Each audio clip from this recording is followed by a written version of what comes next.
The conflict between Israel and Palestinian armed factions in the Gaza Strip has been the deadliest for journalists in recent history. To date, close to 100 media workers have been killed by Israel in about 2 months, often with airstrikes targeting them at home with their families.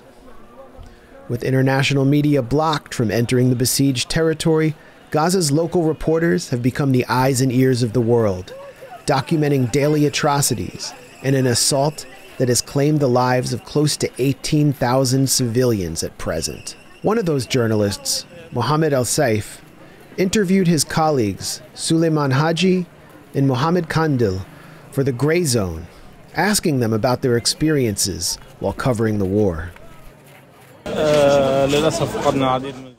Unfortunately, we lost a large number of our colleagues during this historically barbaric war. By today, the 60th day of this war, we've lost more than 76 fellow journalists and friends. They used to work by our side in the field. The clear targeting of journalists in order to bar them from doing their jobs is a crime. This makes us feel unsafe, unable to freely report the truth, and generally unable to do our jobs during this war.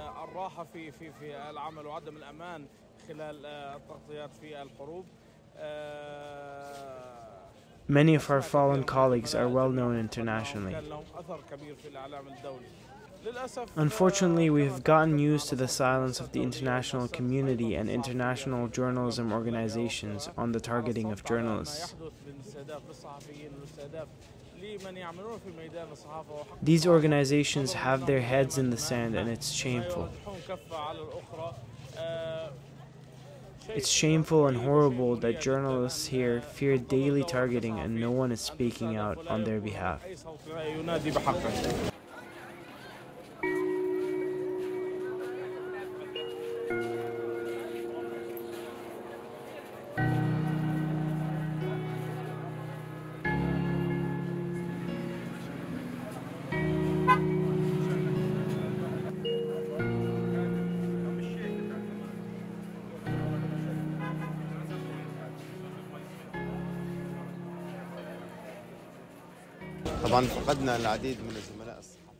We lost so many of our colleagues, of course, many in the same organizations that we work in. I lost 5 of my direct colleagues.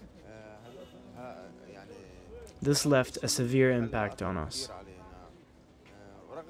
Nonetheless, we will continue to do our jobs despite the betrayal of the international community.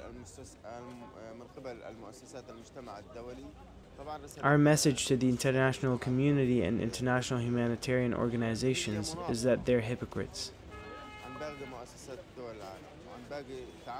If a journalist was attacked in an Arab or a Western country, the world would flip upside down. All these organizations would condemn the attack and demand justice. But here we are, 72 murdered journalists today.